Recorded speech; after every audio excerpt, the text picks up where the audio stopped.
Milosrđe svetog Nikolaja. U Patari gradu malom, sveti otac Nikolaje, ko sveštenik Bogu služi i nestaje. U Patari gradu istom beše čovjek sa 3 kćeri, siromašan, ali odan pravoslavnoj svetoj veri. No zli demon kuša ljude, kuša tade koji sade, glađu poče kušat oca i njegove kćeri mlade. Kćeri behu vaspitane, behu čedne, behu radne, starog oca muka steže, gledajući ih tužne gladne. Pa zlu miso otac zače, mimo Božjeg strašnog suda, da od svoga česnog doma da učini kuću bluda, da mu kćeri bludom žive, da se hrane, da se poje, da ne stide više ljudi, niti Boga da se boje. Al začuo Nikolaje za odluku oca stara, hitro skoči pa uzima jedan čemer zlatnih para.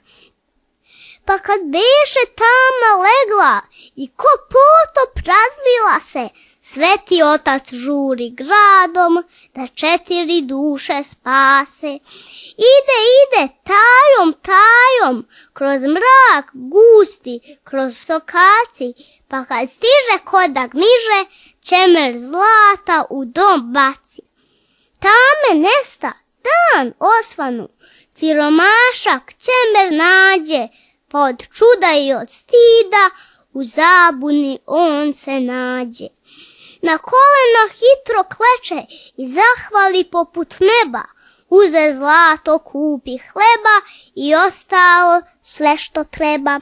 Miraz spremi prvoj kćeri i nađe joj dobra muža, spase dom svoj da ne bude sramna kuća i kaljuža. Vreme teče, vreme briše, sve sunđerom zaborava, opet beda snađe oca, od bede se smuti glava. Opet dođe iskušenje, opet kuća nema hleba, opet žalba protiv sveta i roptanje protiv neba. Opet miso da prodaje u sramotu svoja kćeri, opet slabosti klecanje i izdajstvo prema veri. Opet čuo Nikolaje za nevolju oca stara, opet hita tajom, kada spava sva Patara. Do prozora kada stiže, opet baci čemer zlata, opet spase od propasti hrišćanina svoga brata. Tame nesta, dan osvanu, siromašak čemer nađe, pa od čuda i od stida u zabuni on se nađe. Na kolena hitro kleče i zahvali poput neba, uze zlato, kupi hleba i ostalo sve što treba. Miraz spremi drugoj kćeri i nađe joj dobra muža, spase dom svoj da ne bude sramna kuća i kaljuža. Vreme teče, vreme briše, sve sunđerom zaborava, opet beda snađe oca, od bede se smuti glava. Opet dođe iskušenje, opet kuća nema hleba, opet žalba protiv sveta i roptanje protiv neba. Opet miso da prodaje svoju ćerku u sramotu, opet slabosti klizanje u demonsku nečistotu. Opet čuo Nikolaje za nevolju oca stara, opet hita tajom, kada spava sva Patara. Do prozora kada stiže, on ubaci čemer zlata, opet spase od propasti hrišćanina svoga brata. Al kad čemer na pod pade, teški čemer zvučno zveknu, skoči otac probuđeni, na mah skoči, na mah jeknu. No pobeže svetac Božji, siromašak za njim juri, kad ga stiže svoje lice u svečevo on zagnjuri. Da bi poznao dobrotvora i Božijeg tog angela, što mu 3 put dušu spase od smišljena ružna dela.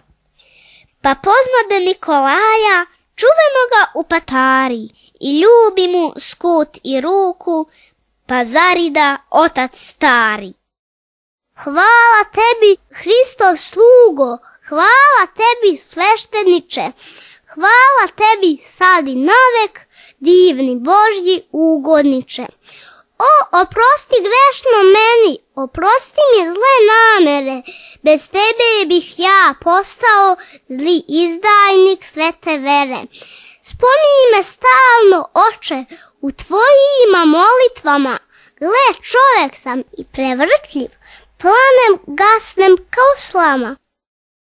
A svetitelj Nikolaje rad ne beše što se pozna, i što delo milosrđa njegovoga starac dozna. Pa mu reče, ti znaš, brate, kakav zakon Gospod dade. To što čini desna ruka, leva neka i ne znade. Zato ćuti i ne kazuj, da nam plata ne propadne, no delajmo tajom dobro, spasavajmo duše jadne. Zato ćuti i ne kazuj, dok ne odem s ovog sveta, varljivoga, prolaznoga, koji nije naša meta. Tako bilo i minulo. To začula sva patara, Nikolaja proslavila ko vojvodu Hrista cara. Slava tebi, Nikolaje, verni slugo evanđelja, što delima milosrđa svog proslavi Spasitelja.